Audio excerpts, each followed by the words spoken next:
አለን አለን አልሐምዱሊላህ። ሰላም ነች አለሁ ደህና ነኝ። ከየት ቤተ እምነት ነሽ?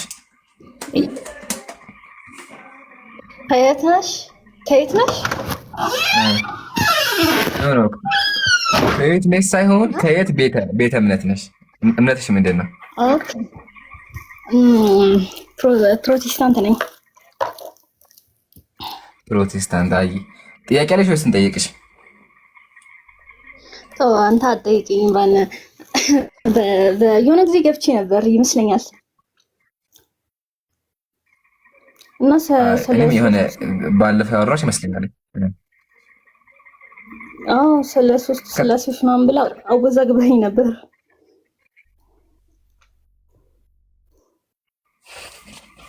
እና አሁንም እንዴት ነው መወዛገብ ላይ ወይስ ተመለሰልሽ? መለሰልሽ ጥያቄ? አይ ስለ እንትን እኔ ጥያቄ ልጠይቅ የምገባው አንተ ሙስሊም ነው፣ ስለ እስልምና ነው እንጂ ልጠይቅ የምገባው ላይክ ስለ ክርስትና መጠየቅ ይከብዳል። ምክንያቱም የምትመልስልኝ መልስ ስለማይኖር ማለት ነው። እሺ እንደዛ ከሆነ እስኪ አንድ ጋራሚ ጥያቄ ልጠይቅሽ እንድንግባባ ማለት ነው። ስላሴ ምንድን ናቸው እኮ? አሁን ለምሳሌ እኔን ብትጠይቀኝ ለከኔ አሁን በአካል ሶስት እንትን ናቸው ምናምን ብዬ ብመልስልህ ለአንተ እሱ መልስ አይደለም። ገብቷል? ይሄ እኔ አሁን አንተን ትክክል መሆንህን ነው ማሳየህ ከዚህ ጋር፣ ምክንያቱም እኔ በደንብ ስለማላቅ ማለት ነው። አየሪታ ግን ማለት ነው አንድ ነገር እንግባባ። አሁን ክርስቲያኖች አንድ አምላክ እናመልካለን ይላሉ፣ ግን ሶስት አምላክ ነው የሚያመልኩት። ስለዚህ መጀመሪያ ነብይ ታዬ እንድንግባባ ሶስት አምላክ እንደምታመቂ ላሳይሽ፣ ከዛ በኋላ ትጠይቂኛለሽ። እንደዛ ይሻል? አይ ተው በቃ እሱ ታይ ቀለል ያለ ጥያቄ ብዙም አልጫነሽ አታስቢ። እሺ ቀለል ያለሽ ጥያቄ ናት አይደለ? አይ አንተ አሁን ምን ልትለኝ ነው መሰለህ? አሁን እንትን ሶስት ናቸው ላይክ እና ኢየሱስ እንደዚህ ነው፣ እግዚአብሔር እንደዚህ ነው፣ መንፈስ ቅዱስ እንደዚህ ነው ምናምን ልትለኝ ነው። ምክንያቱም እኔ ደግሞ እውቀት የለኝም ያንን ነገር በደንብ ለአንተ ሰፊ አልልሽ ዳላ እንደዛ አልልሽ። ይሄ ምንድን ነው? አብ ወልድ መንፈስ ቅዱስ ናቸው አይደለ?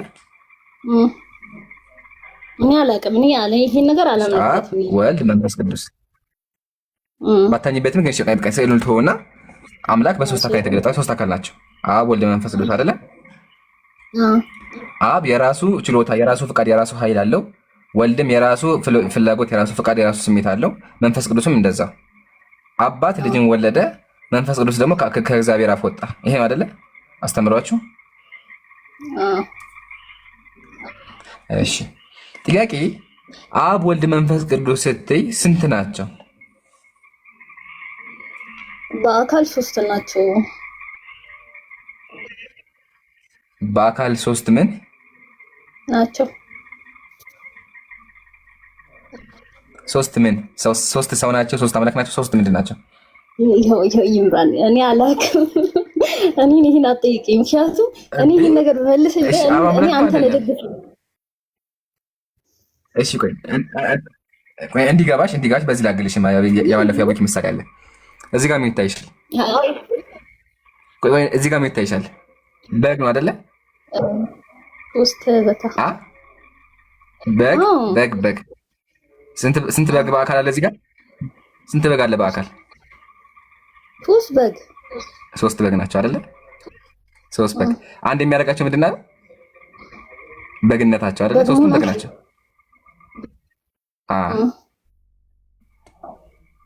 እዚህ ጋር ፍየል የለም። እሺ እንደዛ ከሆነ ስላሴ እንምጣና ስላሴ አንድ ሁለት ሶስት ምንድን ናቸው? ሶስት ናቸው። ሶስት ምን? በቃ ይማን አላውቅም። እኔ ይሄን አትጠይቀኝ፣ ምክንያቱም እኔ መነግረህ እዚህ ጋር ቆይ አይደለም። እዚህ ጋር አንድ ሁለት ሶስት በግ አለ። ሶስት በግ ብለሽኝ አይደለ? ሶስት በግ ናቸው አይደለ? በአካል ስንት በግ ናቸው እኮ?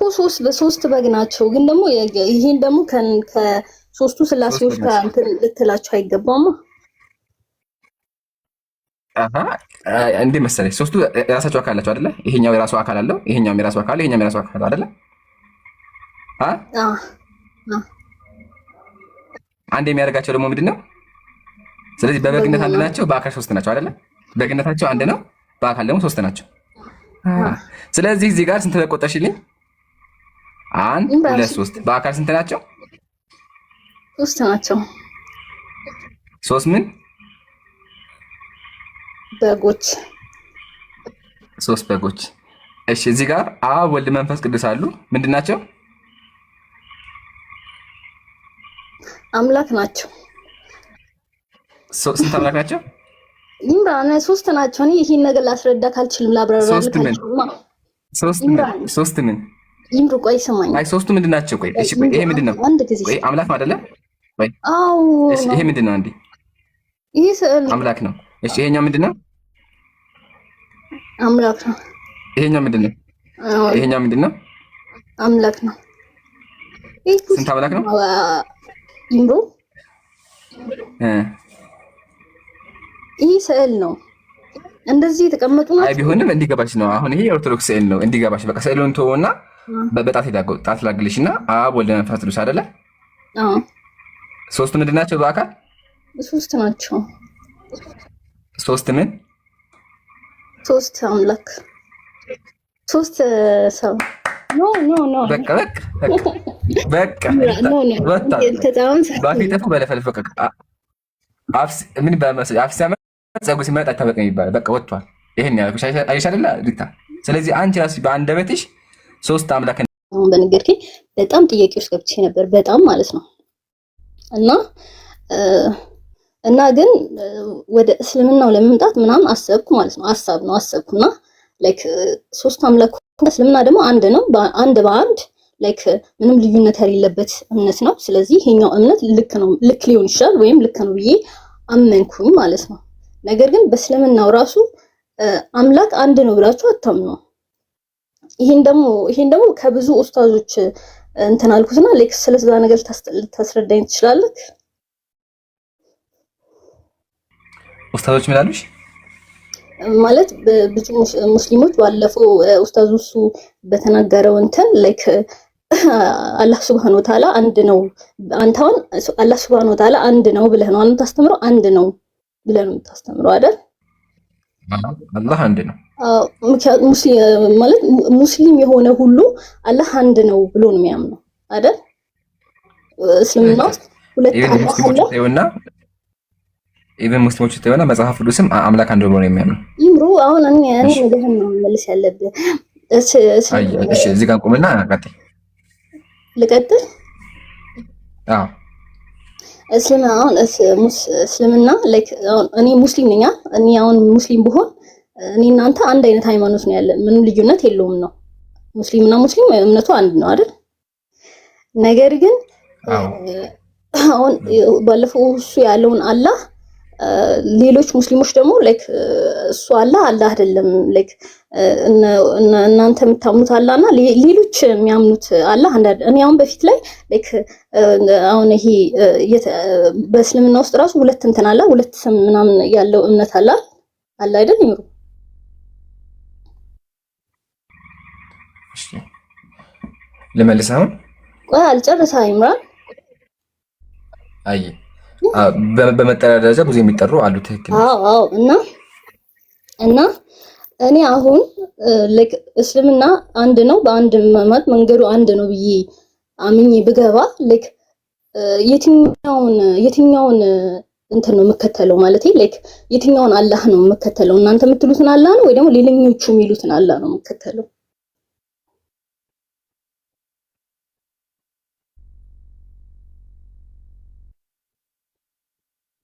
ኢምራን አለክ? አይ አሁን ልመልስ። መልስ።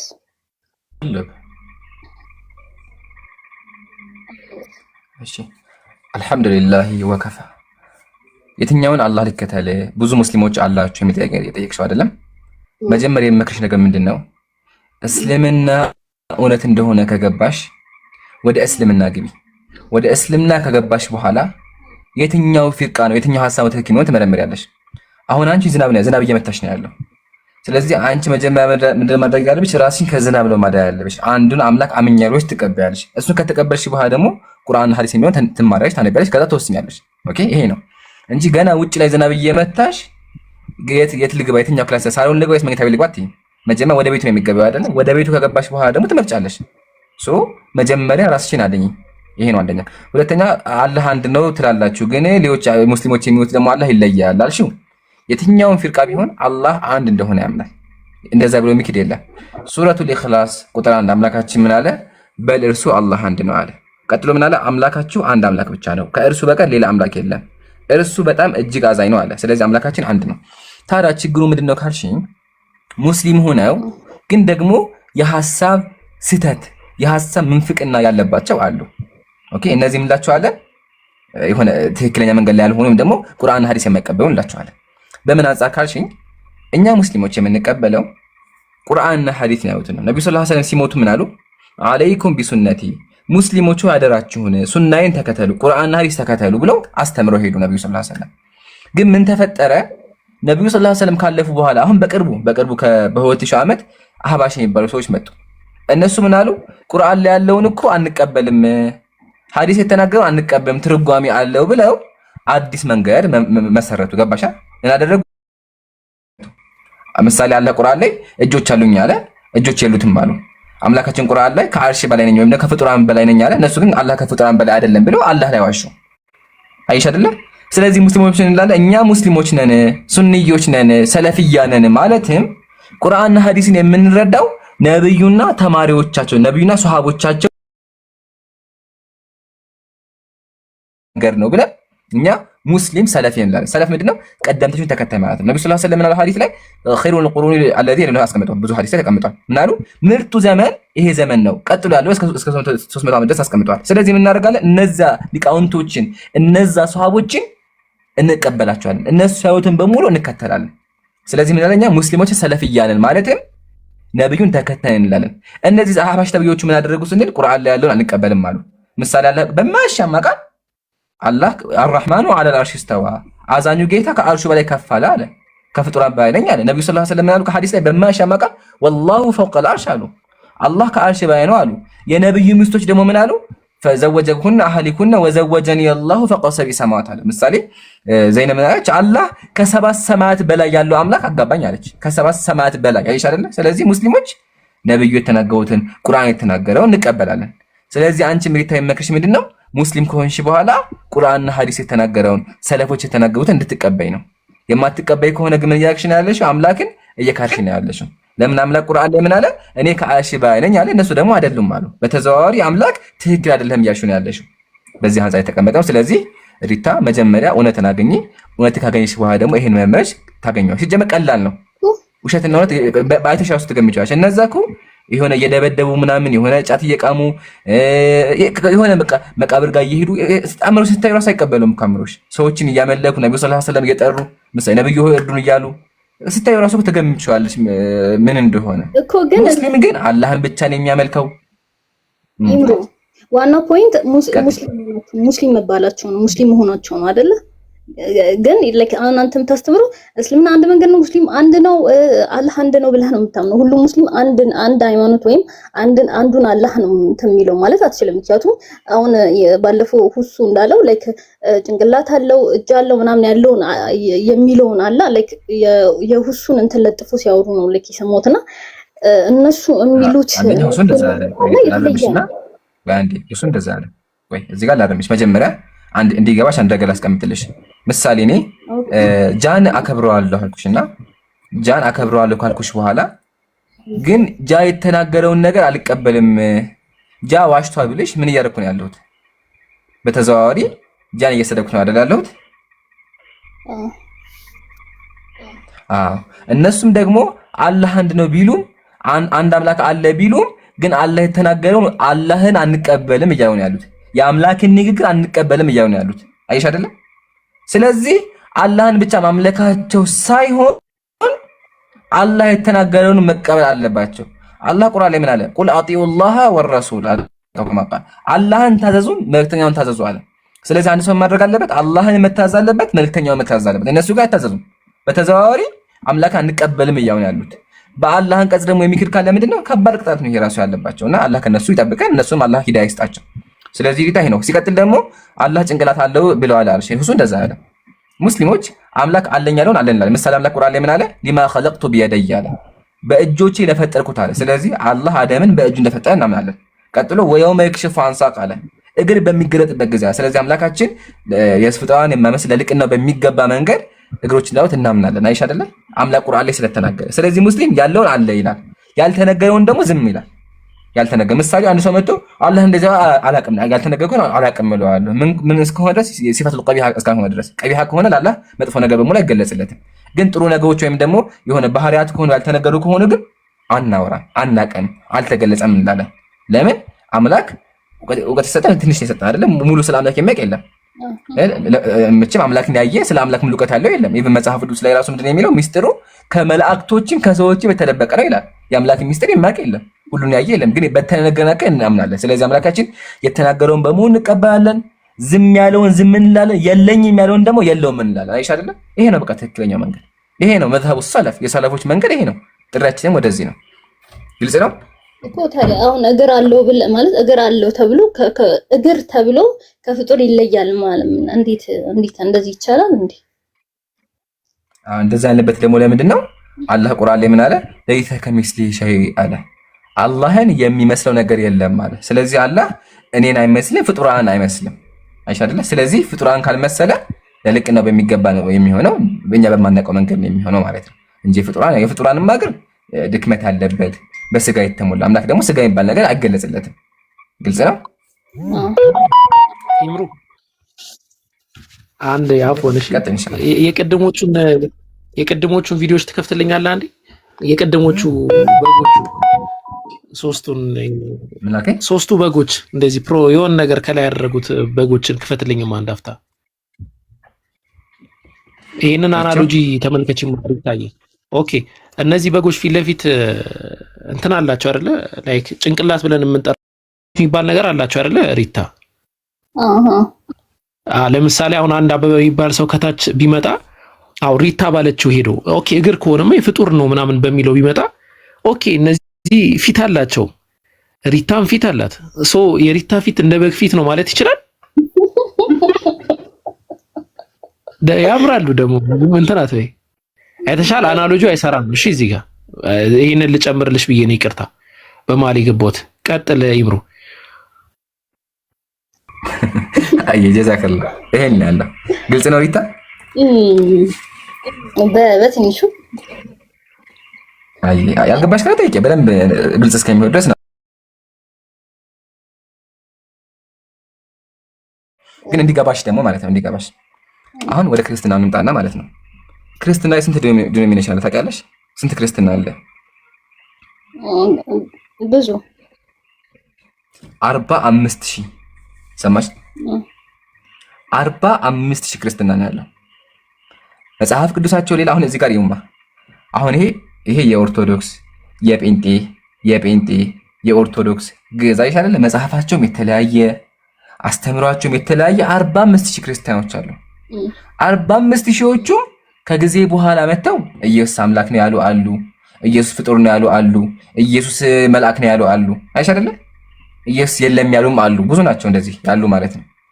አሁን ጥያቄያችን አሁን እስልምና ላይ ነው አይተና በቃ እስልምና ሲጀመር ግልጽ ነው። በቃ ትክክለኛው መንገድ ድሮ ጀምሮ የመጣ ነው፣ ከጊዜ በኋላ የመጣም አይደለም። ግን ክርስትና ራሱ የመጣው ኢየሱስ ካደረገ በኋላ ስለሆነ ሐዋርያት ካለፉ በኋላ ስለሆነ አይስማሙም። አሁን ጥያቄ ሪታ የትኛው ክርስትና ነው ትክክል? አሁን ጴንጤ የመጣው በቅርቡ ነው። ከ1000 ዓመት ራሱ ሰሞላው በዛ ከተባለ 500 ዓመት ቢሆነው ጴንጤ ቢመጣ ከመጣ። ኦርቶዶክስ ከካቶሊክ ነው የወጣው በቅርቡ 1000 ዓመት ቢሆናቸው እነሱ በዛ ከተባለ 1500 ቢሆናቸው ነው። ካቶሊክም ብትይ ኢየሱስ ካደረገ ከብዙ ዓመት በኋላ የመጡ ናቸው። ጥያቄ የትኛው ክርስትና ነው ትክክል? ፕሮቴስታንት ይመስለኛል። ያው አሁን ላይ ፕሮቴስታንት ስለሆንኩኝ ያው ፕሮቴስታንት ነው ትክክል ብዬ ነው ማምነው። እንግዲህ አሁን ላይ ስለሆንኩ ማለት ነው። እሺ አንተ ቆይ ቤታከሽ አቢ የባለፈው አቢ ነህ? የትናንትናው አቢ ነህ? ነኝ። ኧረ እኔ እሷ ቤታከሽ አይ ሌላ ነኝ። አይ በቃ ቤታከሽ ሌላ ኮክ ሞታክ። ያኛው ከሆነ ግን ያወራል። ያኛው ትናንት ሲጠብቅ ነው ያደረውና ከገባ ያወራል። ሪታ አሁን አንቺ ጴንጤ ነበርሽኝ። እሺ ጴንጤ ላይ እናወራ። ጴንጤ ውሸት እንደሆነ አሳይሽ። አንደኛ ጴንጤ የመጣው መቼ ነው? መቼም ይምጣ ይምሩ በዋናው በክርስቶስ ማመኑ ነው። አሃ ስለዚህ የክርስቶስ የሚከተል አልነበረም ማለት ነው። ከመሰተ አመባህን የክርስቶስ ተከታይ መጣ ማለት ነው። የክርስቶስ ተከታዮች አልነበሩም እያልሽ ነው ያለሽ? የክርስቶስ ተከታዮች ናቸው። ነገር ግን ልክ ያልሆነን ነገር ማያምኑ ናቸው። ልክ ያልሆነ አሁን ለምሳሌ ከኦርቶዶክሶች ከሚለየን ነገር ለመላእክት መስገድ፣ ለማርያም መስገድ ምናምን በሚለው ማለት ነው። ያንን ነገር እሱ ፕሮቴስታንቶች አይቀበሉትም። ምክንያቱም የሚሰገደው ለአንዱ አምላክ ነው ብሎ ስለሚያምኑ ማለት ነው። መላእክት ይሰግዳል እንጂ አይሰገደለትም ብሎ ስለሚያምኑ እንትን ነው። አንዳንድ እንደዚህ አይነት ነገሮችን ስለማይቀበሉ ይመስለኛል። እንዴት ነው ማስረዳ የሚችል? ግን እንደ መሰለሽ ሪታ ጴንጤ የመጣው በዛ ከተባለ ከ500 ዓመት በፊት ነው የመጣው። ስለዚህ ጴንጤ ትክክል ነው ያልሽኝ ከሆነ አስተምህሮቱ መሰረቱ ትክክል ነው ያልሽኝ ከሆነ የድሮዎቹ ይህን ሁሉ 1500 ዓመት የነበሩ ሰዎች በሙሉ አልዳኑም እያልሽኝ ያለሽው ትክክለኛ ከሆነ እኮ ኢየሱስ መስበክ ነበረበት። አንደኛ። ሁለተኛ ደግሞ ምሳሌ ጴንጤዎችን ብለው ያምናሉ 66 መጽሐፍ ቅዱስ አለ ይላሉ። ይሄ መጽሐፍ ቅዱሳቸው ነው። ይሄን የነሱ መጽሐፍ ቅዱስ 66 እንደሆነ ማናገራቸው። ሁለተኛ መስራቹ ማን ነው ታውቂያለሽ? መስራቹ ማን እንደሆነ ታውቂዋለሽ? ማርቲን ሉተር ይባላል። ማርቲን ሉተር ማለት ደግሞ ኢየሱስ ዝሙተኛ ነው ያለ፣ ሴቶች በ7 ዓመታቸው ያግቡ ያለ በጣም ብዙ የስተት አስተምሮ ያስተማረ ሰው ነው። አይሻለ? ስለዚህ መስራቹ ራሱ ትክክለኛ አይደለም። ላሳሽ ኢየሱስ ዝሙተኛ እንዳለው ደስ ይለኛል። አታስቢያ እንከፍተዋለን። ይገርምሻል። ቸሩ ክርስቶስ አለ የጴንጤ መስራች፣ ቸሩ ክርስቶስ እኮ ሲሞት ዝሙተኛ ሆኖ ሞተ አለ ቃል በቃል። እንዳም ተርጉም የኔ ማሳይሽ እንድታምኝ ተርጉም የዛ ሳይሻለሁ። ያው መጽሐፉን ይው መጽሐፉ ቴብል ቶክ ያው ቴብል ቶክ ቮሊዩም 54 ፔጅ 154 ምን ይላል? ጂሰስ ክራይስት was adulterer አለ። ኢየሱስ ዝሙተኛ ነበር አለ። for the first time with the woman at the well አለ። ከሴቷ ጋር በግንቡ አካባቢ ኢየሱስ ዝሙት ሰራ አለ። for it was said ለዛም ነው የተባለው nobody knows what he's doing with her ከሷ ጋር እያደረገ ያለውን ማንም አያውቅም የተባለው የዮሐንስ ወንጌል ለዛ ነው አለ። ስለዚህ ምንድነው አለ ኢየሱስ ለመጀመሪያ ጊዜ ዝሙት የሰራው ከሴቷ ጋር ነው፣ ያቺ ሰማርያዊት ሴት ጋር ማለት ነው። ቀጥሎ ሰምን አለ አጌን አለ he was an adulterer ኢየሱስ ድጋሚ ዝሙት ሰርቷል with መቅደሊያን ከመቅደላዊት ማርያም ጋር and still again with the adulterous woman ከዝሙተኛ ሴት ጋር በብር ዝሙት ሰርቷል አለ። ቀጥሎ ሰምን አለ ተመልከች። አሁን ይሄን ተርጉሙ እዩ። ስለዚህ ምን አለ? እሺ ስለዚህ አለ መልካሙ ክርስቶስ ከመሞቱ በፊት አመንዝራ መሆን ነበረበት አለ። እሺ አይደለ? እንዳሙሉ አንብሩ ሲሙሉ ተመልከች። እንደዚህ አለ ማርቲን ሉተር እንዲህ አለ ክርስቶስ ለመጀመሪያ ጊዜ ከአንዲት ሴት ጋር በጉድጓዱ አጠገብ አመንዝራ ነበረ፣ ምክንያቱም ማንም በእርሷ ላይ ያደረገውን አያውቅም የተባለው ለዛ ነው ተብሎ ነበረ። እንደገናም ከመቅደላዊት ማርያም ጋር አመንዝራ ነበረ እና እንደገና በዮሐንስ ወንጌል ምዕራፍ 8 ላይ ካለች አመንዝራ ሴት ጋር አመንዝሯል፣ እሷንም በቀላሉ ይተዋታል። ስለዚህ መልካሙ ክርስቶስ ከመሞቱ በፊት አመንዝራ መሆን ነበረበት ይላል። ጥያቄ ልጠይቅ? አይሹ ጠይቂ። አንድ መጽሐፍ የሆነን መጽሐፍ ቀየረ መጽሐፍ አትችልም? ላይክ መጽሐፍ ትችላለህ? ቀየረ ማለት አጨብርብሬ ቄሶቹ እንደሚያደርጉት ይቻላል። ግን የለውም እንደፈለግ ቄሱም በል እንትን ማን ነው ኡስታዙም በል ማንም በል አንድ መጽሐፍ ግን ቀየረ መጽሐፍ ትችላለህ? ይቻላል መቀየር። ይሄ መጽሐፍ ትክክለኛ ኢየሱስ ላይሆን ይችላል። ላይክ ስለዚህ ምን ታደርጋለሽ መሰለሽ? እኔን ካላመንሽኝ ያው መጽሐፉን እንኳን ሳይሆን ተመዘግቢዋለሽ። ያው ቴብል ቶክ ቮሊዩም 54 ፔጅ 150። ስለዚህ ምን ታደርጋለሽ? ሄደሽ ቼክ አድርጊ። ቴብል ቶክ ቮሊዩም 54 ፔጅ 150 ጎግል ላይ አለ፣ ጻፊው ነው ይወጣልሽ።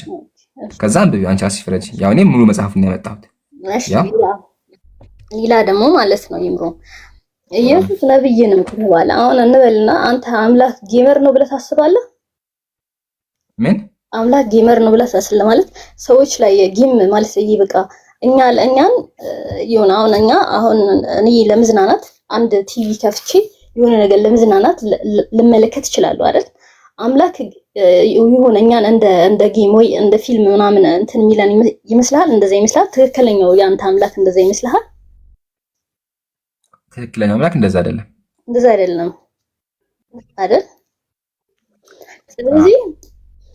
ስለዚህ አሁን ነብዩ መሐመድ ብትል ሌሎች ነቢያት ብትል የመጡበት አመጣጥና የክርስቶስ አመጣጥ ለምን ተለየ? ለምን ልዩነት ፈጠረ? ማለት አወላለዱ ሁሉ ነገሩ ለምን ልዩ ሆነ? የክርስቶስ ነብይ ነው ብለን እንትን የምትል ከሆነ ማለት ነው። ለምን ነብዩ መሐመድ ከወንድና ከሴት ነው የተፈጠሩት? ሁሉም ነቢያት እንደዛ ነው። ለምን የክርስቶስ ለምን በዛ አይነት መንገድ ይሄ ሁሉ ፕሮሰስ ለምን አስፈልገው? የክርስቶስ እንትን ማለት ነው አመጣጥ። እሺ ከአንድ ረገል ጀምርልሽ። መጀመሪያ ኢየሱስ ነብይ ነው እንበል ነው ያልሽው፣ ግን ኢየሱስ ነብይ ነው በመጽሐፍ ቅዱስ ራሱ ተመልከቱ። ምሳሌ መጽሐፍ ቅዱስ ምን ይላል? የሉቃስ ወንጌል የማቴዎስ ወንጌል ምዕራፍ 21 ላይ ህዝቡም ይህ ከገሊላ ናዝሬት የመጣ ነብዩ ኢየሱስ ነው አሉ። ስለዚህ ኢየሱስ ነብይ እንደሆነ መጽሐፍ ቅዱስ ላይ አለ። ኢቭን ሐዋርያቱ ራሱ ደቀ መዝሙርቶቹ ራሱ ኢየሱስን ነብይ ወታዩ ዘገ ተመከች ምን አሉት? ያው ኢየሱስ ያው ተመከች ኢየሱስ ከራሱ ከቀርባ ምን አላቸው? ያው በእግዚአብሔር ፊት የከበረ በስራና በቃል ብርቱ ነብይ ስለነበረው ስለ ኢየሱስ ነው አሉ። ስለዚህ ኢየሱስ ነብይ እንደሆነ መጽሐፍ ቅዱስ ላይ አለ አንደኛ። ስለዚህ ነብይ እንደሆነ መቀበል አለብሽ። ቀጥሎ ኢየሱስ ለምን ተለየ ከሌሎች? ኢየሱስ አይደለም እኮ ነብይ ይሉታሉ እንጂ አምላክነቱንም እኮ መቼም አምላክ ሳይሆን እኔ በጣም ግራ የሚገባኝ ነገር ምንድን ነው ታውቃለህ? ምን አይል ድድብና ውስጥ ቢሆን ነው ሰው አሁን እኔ እውቀቱ ያሌለኝ ላነብ እችላለሁ መጽሐፍ እንደዛ ሊሆን ይችላል። ግን በጣም ብዙ ሰዎች ክርስቲያን ናቸው፣ ክርስቲያን አሉ፣ በጣም ምሁሮች፣ በጣም መጽሐፍን የሚያነቡ እና የክርስቶስ ጌትነት ያልተጻፈን መጽሐፍ እያነበቡ ነብይ ነው እየተባለ ነው ጌታ ነው የሚሉበት ምክንያት የለም አይደል? ጌትነቱ ካልተጻፈ ጌታ ነው የሚል ነገር ካላዩ ጌታ ነው ብሎ ይቀበላሉ ብለህ ታምናለህ? እንዴት ይሆናል ይምሩ? እሱ ይመልስልሻለሁ። መጀመሪያ ኢየሱስን ነብይ ነው ሲሉ አምላክ አይደለም እያሉላችሁ ይገርምሻል። መጽሐፍ ቅዱስ ከዘፍጥረት እስከ ሙሉ መጽሐፍ ቅዱስ ላይ ኢየሱስ አምላክ አልተባለም። ኢቭን አምላክ እንኳን ተብሏል ብትይ የጸጋ አምላክነት አለ በመጽሐፍ ቅዱስ። ሙሴም አምላክ ተብሏል፣ ኤሎሂም ተብሏል። ግን ይገርምሻል ጥቅስ ፈልጊ ግልጽ የሆነ በማያሻማ ከዚህ ጋር ነብይ እንደተባለበት አንድ አዳምጪኝ። 100 አይደለም እኮ 100 አይደለም 10 አይደለም 2 አይደለም አንድ ጥቅስ የለም። ኢላ ከሆነ አማርኛ ያስተርጉሙ ትርጉሙን ቀይረውት ከሆነ ወይም አጭበርብረው ካልሆነ በቀር መጽሐፍ ቅዱስ ላይ ኢየሱስ አምላክ ነው የሚል የለም። እሱም አላለም፣ ሐዋርያትም አምላክ አለውትም። አንደኛ አጅል። ሁለተኛ ታዲያ ኢየሱስ አምላክ ነው የሚል መጽሐፍ ቅዱስ ላይ ከሌለ ለምን ቄሶቹ ኢየሱስን አምላክ አሉት ላልሽኝ፣ አንደኛ እነሱም ተጭበርብረዋል። ተጭበርብረዋል። እንዴት መሰለሽ? የድሮዎቹ ቄሶች በጣም ብዙ መጽሐፍ ቅዱሶች ነበሩ፣ ወንጌሎች ነበሩ። ስለዚህ ምን ያደረጉ? አራቱን ወንጌል መረጡና ኢየሱስ የተሰቀለበትን ወይም አምላክ የሚያደርገውን ነገር ሰብስበው አስቀመጡ። ዋናዎቹ የመጀመሪያዎቹ ኢየሱስን አምላክ ለማድረግ። ከሱ በፊት ግን አምላክ ነው የሚል አልነበረም። ከዛ ይሄ ከመጣ በኋላ ምን አደረጉ? ይሄ መጽሐፍ ከተዘጋጀ በኋላ የነበሩ ሰዎች የነዛን አስተሳሰብ ተከትለው የማይሆኑ ጥቅሶች እየተረጎሙ ኢየሱስን አምላክ አደረጉ። ምሳሌ የማቴዎስ ወንጌል ለምን የሚል ነገር አለ? ቶማስም ጌታዬና አምላኬ አለው ይላል። ቶማስ ጌታዬና አምላኬ አለው ይላል። ስለዚህ ኢየሱስ አምላክ ነው ይከተላል። ግን በደንብ ካየሽውና የግሪክን ሰዋሰው ካጠናሽ ቶማስ አምላኬ ያለው እግዚአብሔር አብን ነው።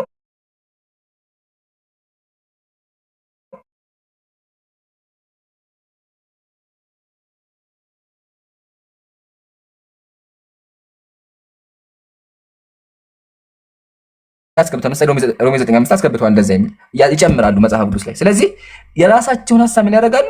ኢየሱስን አምላክ ለማድረግ እየጻፉ ያስገባሉ። ድሮም ጀምሮ ደግሞ ገብቷል። ግን ደግሞ መጽሐፍ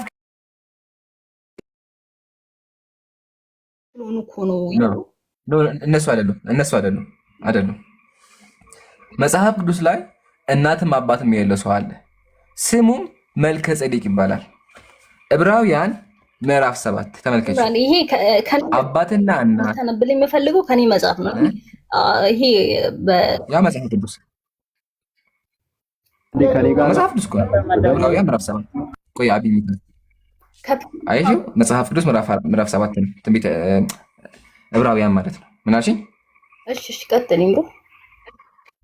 ያው እንደዚህ ይላል፣ አባትና እናት የትውልድም ቁጥር የሉትም፣ ለዘመኑ ጥንት ለህይወቱ ፍጻሜ የለውም። ዘላለማዊ ነው ሰውዬው አይደለ? ዳሩ ግን በእግዚአብሔር ልጅ ተመስሎ ለዘላለም ካህን ሆኖ ይኖራል ይላል መልከጼዴቅ። አይሻለ? መልከጼዴቅ ሲኖር አባትና እናት የለውም፣ ካህን ነው፣ ኢቭን ለዘላለም ይኖራል ይልሻል። ስለዚህ ኢየሱስ አባት ስለሌለው አምላክ ካረግሽው እዚህ ጋር መልከጼዴቅ ከኢየሱስ በላይ አምላክ ነው፣ የኢየሱስም አምላክ ነው ማለት ነው። ለምን? መልከጼዴቅ አባትም እናትም የለውም፣ ኢየሱስ ደግሞ አባት ብቻ ነው የሌለው። ማን ነው መልከጼዴቅ?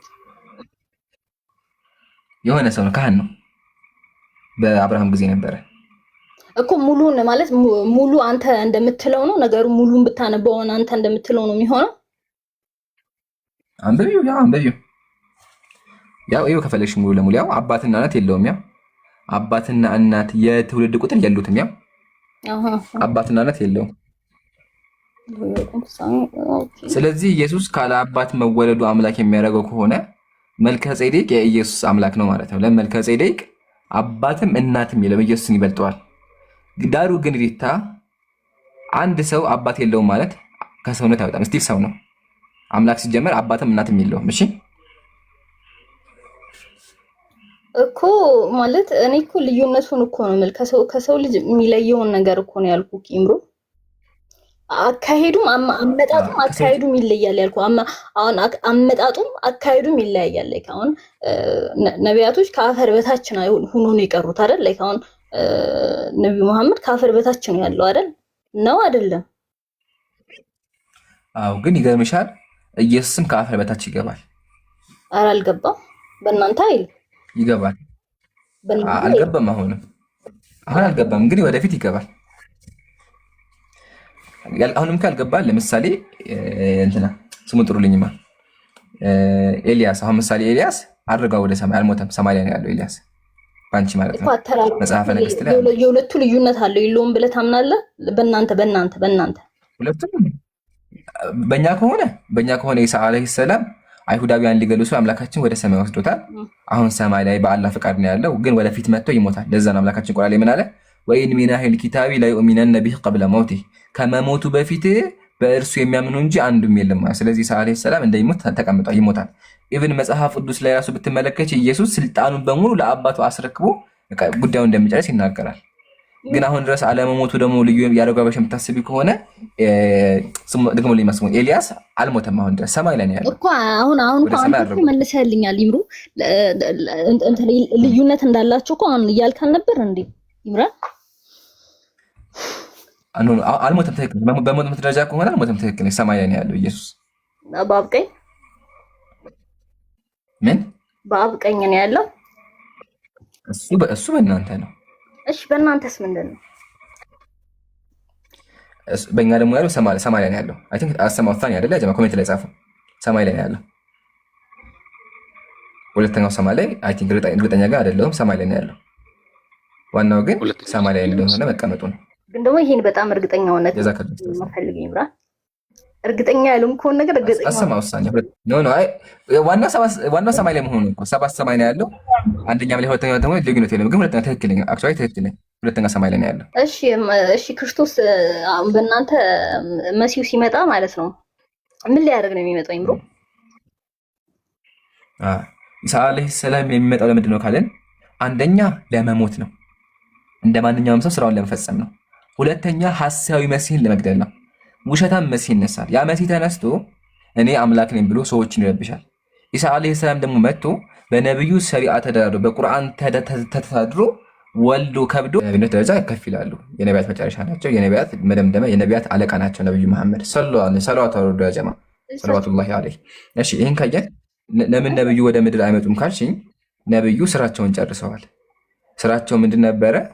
ሰዎችን ማስተማር፣ ስለ እስልምና መስበክ ነበረ። ሱረቱል ማኢዳ አምላካችን ምን አለ? አልየውመ አክመልቱ ለኩም ዲነኩም፣ ዛሬ ሃይማኖታችሁን ሞላሁላችሁ ብሎ ነብዩ ሰለላሁ ዐለይሂ ወሰለም በምድር ላይ በአላህ መንገድ ጂሃድ አድርገው በአላህ መንገድ አስተምረው በአላህ መንገድ ኑረው ወደ አኺራ ሂደዋል። ስራቸው ተጠናቋል። የነብዩ ስራ ማስተማር ነበረ። ትምህርታቸውን ፍሬ አውጥቶ ያው ዓለማችን ላይ 2 ቢሊዮን ሙስሊም በሳቸው ይታደራል። እስልምናችንም ተሟልቷል። እንዲሁም ነብዩ ሰለላሁ ዐለይሂ ወሰለም ለመጨረሻ ጊዜ አምላካችን ቁርአን ላይ ምን አላቸው? ወተቁ የውመን ትርጀኡነ ፊሂ ኢለላህ፣ ወደ አላህ የምትመለሱበትን ቀን ፍሩ በቃ ብሎ ቀጣዩን ዓመት ተናግሮ ቁርአን ተሟልቷል። ግን ኢሳ አለይሂ ሰላም ስራው አልጨረሰም። አምላካችን ለነቢያት የተለያየ ስራ ይሰጣል። የኢሳ ስራ ደግሞ ምንድነው ካለ መስበክ ነው። ሰብኳ አስተምሯል። ሰብከቱ ምንድን ነበረ? አምላካችን አንድ ነው የሚሰብከው በመጽሐፍ ቅዱስን በቁርአን ላይ ምሳሌ በመጽሐፍ ቅዱስ ኢየሱስ ምናለ የሉቃስ ወንጌል ላይ የፊተኛይቱ ትእዛዝ እስራኤል ሆይ ስማ አምላካችን አንድ ነው። ኢየሱስ ሰበከ፣ አምላኩን አመለከ። መጽሐፍ ቅዱስ ላይም ቁርአን ላይ ኢሳ አለይሂ ሰላም አለ ኢኒ አብዱላህ እኔ የአላህ ባሪያ ነኝ፣ አታኒየል ኪታብ መጽሐፍን ሰጠኝ ብሎ ባሪያ እንደሆነ አስተምሮ አምላክን ሰብኮ ሂዷል። ኢነላህ ረቢ ወረብኩም ፈዕቡዱ፣ አላህ አምላኬና አምላካችን ብሎ ሰብኳል። ታዲያ ግን ስራው ግን ይሄ ብቻ አልነበረ። ስራው ምንድነው? ሐሳዊ መሲህም መግደልና መሞትም አለበት። ለምን? ኩሉ ነፍሲን ዛኢቀቱል መውት፣ እያንዳንዱ ነፍስ ሞት ቀማሽ ነው። ስለዚህ ኢሳ አለይሂ ሰላም መሞትም አለበት። ስለዚህ ስራውን ስላልጨረሰ መጥቶ ያንን ሐሳዊ መሲህ ገሎ በአላህ መንገድ ኑሮ ወልዶ ከብዶ እንደ ማንኛውም ሰው ይሞታል። የአላህ ሰላም በነብዩ ኢየሱስ ላይ ይሁን ሰለዋቱላሂ ዐለይሂ። ይምሮ ማለት እሱ እንትኑ ጨርሶ እንዳይሄድ ያደረገው ነገር ምንድነው ብለህ ታምናለህ አንተ? እሺ እሱም ራሱን የቻለ ሪዝን አለው። አምላካችን አላህ ሱብሓነሁ ወተዓላ ለሁሉ ነገር ገደብ አድርጓል። ኦኬ። ስለዚህ የውመል ቂያማ ምልክቶችም አሉ። ስለዚህ አምላካችን ያደረገ የኢሳ መምጣት የውመል ቂያማ ምልክት አደረገው። ኦኬ። እንዲሁም ሐሳዊ መሲህን እንደሚነሳ አምላክ አሳወቀ፣ እንዲነሳም አደረገው። ስለዚህ ሐሳዊ መሲህ መነሳትም አለበት። የሚነሳበት ጊዜ ግን በኢየሱስ ጊዜ ሳይሆን በዘመኑ መጨረሻ ነው። ስለዚህ በዘመኑ መጨረሻ ሐሳዊ መሲህ የሚነሳ ከሆነ ያንን መሲህ የሚገል ሰው ያስፈልጋል። እሱም ማነው ከተባለ አልመሲሁ ዒሳ አለይሂ ሰላም የአላህ ሰላም በሱ ላይ ሆነ ነብዩ ኢየሱስ ነው። ስለዚህ ነብዩ ኢየሱስ መጥቶ ያንን ሐሳዊ መሲህ አስወግዶ ወደ አምላኩ ያደረገ ወይም ደግሞ ይሞታል ማለት ነው። ግልጽ ነው። ግን ቅድም ሊገሉት ሲሉ ምናምን ብለኸኝ ነበር። እሱማ በህይወት እያለ ነው። በህይወት እያለ አይሁዳውያን ሊገሉት አሰቡ። ሲያስቡ አምላካችን ከፈፈ አንሁ ጠበቀው አምላካችን። ኦኬ እሺ።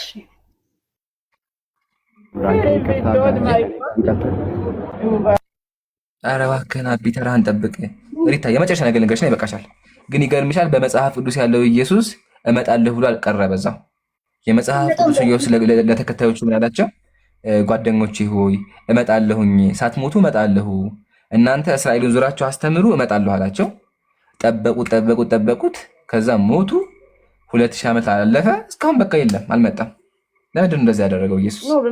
በመጽሐፍ ቅዱስ ያለው ማለት ነው። በመጨረሻው ዘመን ነው የሚመጣው፣ በመጨረሻው ነው የሚመጣው፣ ለፍርድ ነው የሚመጣው። ግን ለጓደኞቹ መሰለሽ ያለው ቶሎ እመጣለሁ ነበር ያላቸው።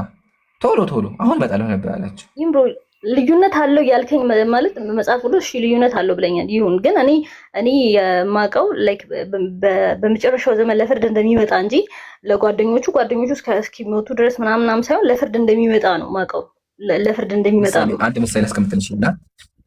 ምሳሌ አስቀምጥልሽና እቺ በጋ የቅድሟ በግናት እንግዲህ ዛሬ እቺ በጋ ይሻት ፈረደበት ይበጊና ሪታ እንዲገባሽ ጀስት ለቀደም እንዲገባሽ ጨዋታ እንዲሆን ነው። እሺ ያው ሁል ጊዜ ደረቅ ነገር እንዳይሆንብን ሪታ አልኩሽ። እቺ በግ ሳትሞት አንቺም ኢትዮጵያን ዙረሽ ሳትጨርሺ እመጣለሁ አልኩሽ። ስለዚህ እኔ መቼ የምመጣው? ኢትዮጵያን ዙረሽ ሳትጨርስ ዙሬ ሳልጨርስ እና በጓ ሳትሞት አይደለ? ይምራን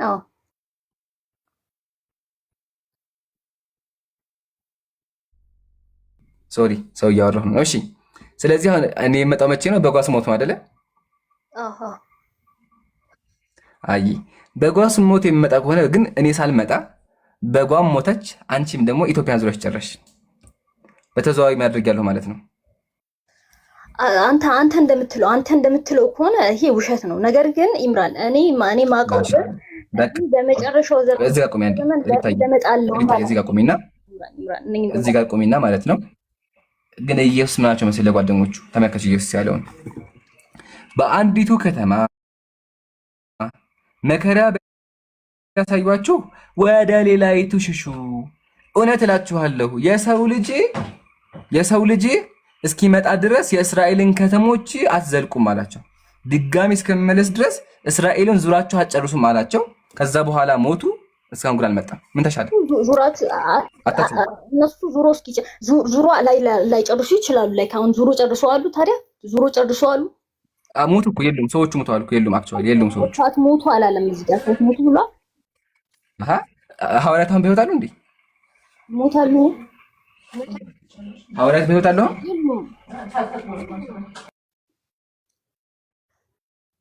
ሐዋርያት በሕይወት አሉ?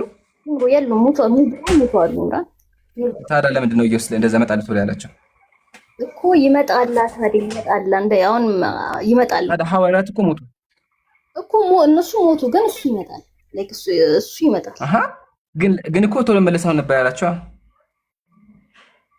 እኮ እናንተ ሳትሞቱ መለሳለሁ ብሏቸዋል። እናንተ ሳትሞቱ ህይወታችሁ ያው አላቸው እኮ የሰው ልጅ እስኪመጣ ድረስ የእስራኤልን ከተማች ዘልቁማቸው። ድጋሚ የሰው ልጅ እንግዲህ እሱ ነው። እኔ ድጋሚ እስከመለስ እናንተ ዙራችሁ አጨርሱም ነበር እኮ ያላቸው እኮ ዙራችሁ አጨርሱም አለ እንጂ እናንተ በህይወት እያላችሁ ሳትሞቱ በህይወት እንደዚህ ቁጭ ብላችሁ እያላችሁ እመጣለሁ አላለም። ቆይ ለመዞር በህይወት መኖር አለባቸው የለባቸው? ለመዞር በህይወት መኖር አለባቸው የለባቸው? አለባቸው። አሁን ግን እኮ የሉም። ሐዋርያት ሞተዋል። ምን ተሻለ? አይደል ይማራሉ። ዙራችሁ ሳት ነው እኮ ያለው ይምራ። አይ ግን ሐዋርያት ሞተዋል። የሉም ከሐዋርያት አሁን ላይ ይምሩ ያ ጀማ አታስቡ። ካሜራው አታይም። ቼክ አድርጌዋለሁ። አታስቡ። እሺ ቀጥይ። ዋናው ፖይንት እመጣለሁ ነው አይደል? በመጨረሻው ዘመን እንደሚመጣ ደግሞ እኔም አንተም እናምናለን። ዋናው መምጣቱ ነው። ኖ አይደለም። ለጓደኞቹ ነበር ያለው። ለጓደኞቹ እመጣለሁ ነበር ያላቸው። አይሻ ይሄን ያልኩሽ ኢየሱስ ለጓደኞቹ እመጣለሁ ካላቸው በኋላ እስካሁን ሰዓት አለፈ አልመጣም እኮ። ቆይ ይምራል። በቃ ቼክ አድርጊው። ዋናው ግን እነሱ በህይወት መኖር ነበረባቸው። አክቹዋሊ ጠብቀውትማል ይመጣል ብለው ጠብቀዋሉ፣ ግን አልመጣም። ይምራን አሳዘናቸው ማለት ነው። አሳዘናቸው። እኔ እኮ መልክ የምሰራው ነገር ነው።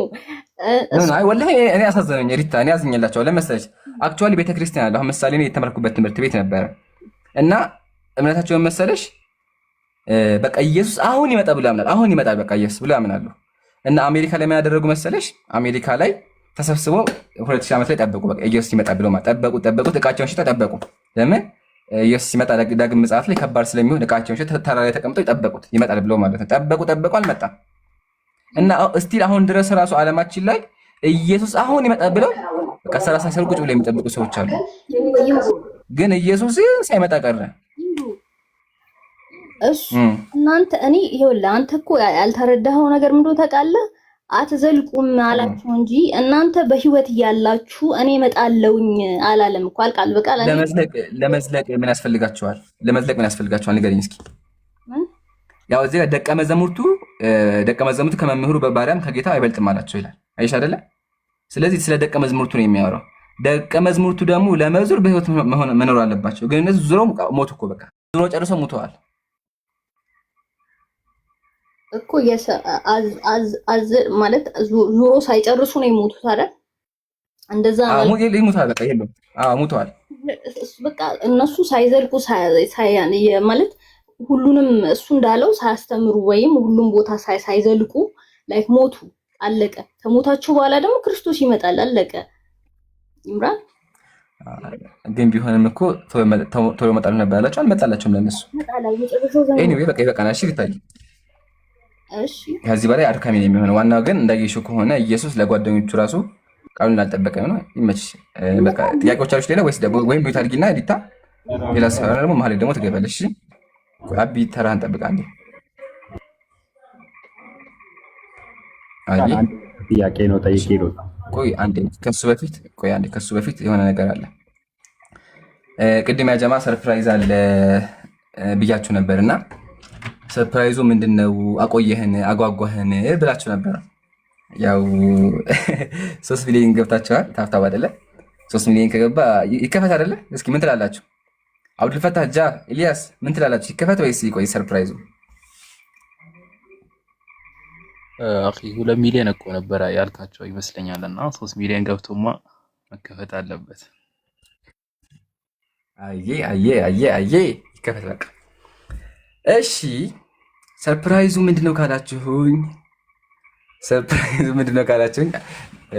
ሰርፕራይዙ እነዚህ ናቸው። ይታያችኋል? ሰርፕራይዞቹ እነዚህ ናቸው። አፉ እንግዲህ ሰርፕራይዞቹ እነዚህ ናቸው። ማለትም አዳዲስ ገድላት፣ ትኩስ ገድላት ገብተዋል። ታይተው ተሰምተው የማታውቁ ገድላት። እነዚህ ገድላት እንግዲህ በድብቅ የነበሩ ገድላት ናቸው። አልሐምዱሊላህ በሰራነው መናብ እጃችን ላይ ገብተዋል። አያችሁ፣ እያንዳንዱ ገድል እጃችን ላይ ገብቷል።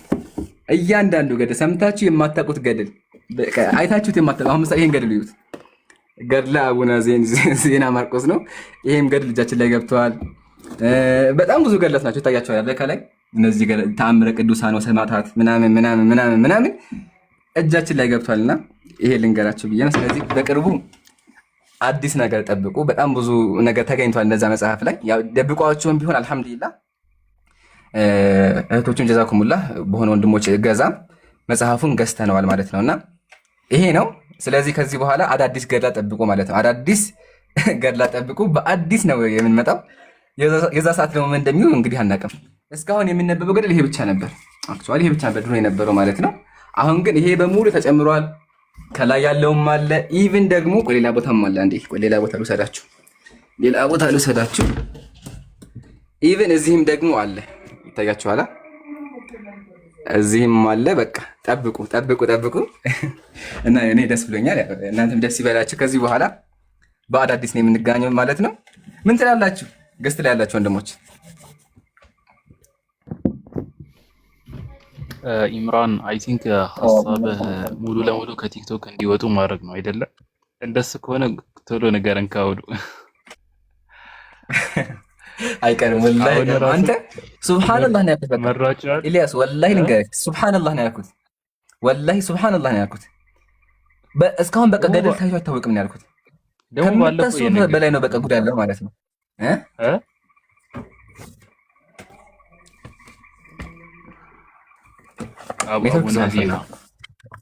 ባለፈው ራሱ እያወራንበት እዚህ ካለ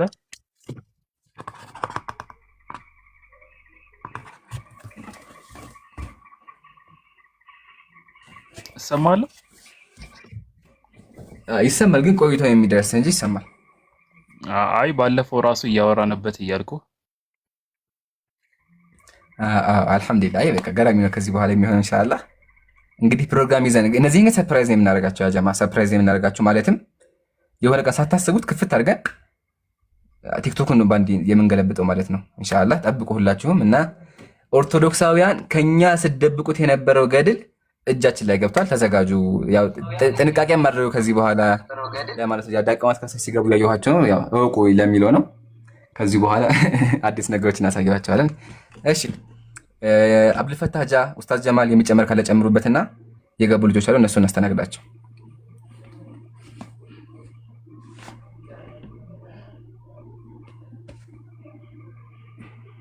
የሉም። ወአለይኩም ሰላም ወራህመቱላሂ ወበረካቱ። ኡስታዝ ይሰማሉ? አለን ጋስት ላይ ቁጭ ብለን ማካል የለንም ማለት ነው። ወላሂ ኢምራን ምንም የምንለው ነገር የለም። ዱዓ ከማድረግ ውስጥ ማለት ነው። እዚህ ጋር 3000 ምናምን ሰዎች አለንና የሁላችን ሙስሊሞች አላማችን አንድ ነው። አላህ Subhanahu Wa Ta'ala ቤተሰቦችን ወዳጆችን ማለት ነው በተቅዋ ላይ ተቅዋ፣ በሀብት ላይ ሀብት፣ በእድገት ላይ እድገትን ማለት ነው። ገና ወደፊት አላህ Subhanahu Wa Ta'ala አንተ ማለት ለሀገራችን ብቻ አይደለም ዓለም አቀፍ ዳይ ሆነ ማለት ነው። ምናልባት የነቢ አለይሂ የጠፋውን የነቢ አለይሂ ሰላትን ሱና ሀይ የሚታደርግ ተውሂድ የሚታነግስ ስላሴንና ሶስት አምላክ የሚባል ኩፍሩን ክህደትን የተበላሸውን አቂዳ ማለት የሚታስተካክል ጀግና አላህ ያድርግ። የበለጠ ደግሞ እስኪ ሁላችንም ይት ወንድሞቼ 5 አውቃት ሰላት ሰግተን ሌሊት ሰግደን ደግሞ ሌሊት የገራልን ሰዎች ደግሞ ዱዓ እናደርግለት አላህ ከአይንናስ እንዲጠብቀው ማለት ነው። ከዛ ውጭ ምንም ምለው ነገር የለም ሀቢቢ። አላህ በእውቀት ላይ እውቀትን ይጨምርልህ። ሁሉ ነገር ገር በገር አላህ ያድርግልህ። አሚን ኡስታዝ ኢንሻአላህ። እዚህ ጋር በዛው ያልተናገሩት ነገር ማለት ነው። ይሄ ገደል እጃችን ላይ እንዲገባ ብዙ ነገሮች ነው ያደረግነው። እህቶች እና ወንድሞች ሁላችሁም ከስዱ አድርጉላቸው ፋይናንሻሊ ሰፖርት በማድረግ እኛም ደግሞ ወንድም አቡኪ ጋር በመሆን ነው ይሄን ስራ የሰራ ነው። አልሐምዱሊላህ። ያው ባይወዱትም ተገዝቷል ትላላችሁ። ታውቃላችሁ ገደል ሲገዛ ካወቁ ደስ አይላቸውም፣ መጽሐፋቸው ይሆን አይፈልጉም እና ኢቭን ዋጋውን ራሱ በጣም ውድ ያደርጋሉ ታውቃላችሁ፣ እንዳይነበብ ማለት ነው። ቢሆንም ግን በዛ በዚህም ተብሎ ተገዝቷል። እወቁ ነው ክርስቲያን ከዚህ በኋላ እወቅ ነው። ስለሚያዳምጡ ልንገራቸው ብዬ ነው። ጠብቁ ለማለት ነው። ገና አንደኛው መጽሐፍ ብቻ ጀምሬ ቆይ ቀጥ ይበቃሽ እና ይሄ ነው። ጀዛኩሙላህ ሁላችሁም ጀዛኩም። ቀጥሉ በቃ ቀጥ ይበቃናችሁ። ሰላም ብያለሁ ለሁላችሁ። ሚራን ከኔ ጋር ሰላም ብያለሁ። እሺ ቆይ ሁሉም የታየና እሱ ያወራል። ቀጥል አቢ። ኦኬ ኢምራን አመሰግናለሁ። እሺ ስለ እስልምናና ስለ ክርስትና ሃይማኖት አሁን ስታወሩ ነበረ ከእህታችን ሪታ ጋር ማይሆኑ ነገሮችን ስለ ኢየሱስ ክርስቶስ ስታወራ ሰምቼም ነበረ። ኢየሱስ ክርስቶስ እመጣለሁ ብሎ ደቀ መዛሙርቱ ከጎን ያለው ሰው ዝም በል በለው ይረብሻል። እሺ በቃ አሁን ይሰማል።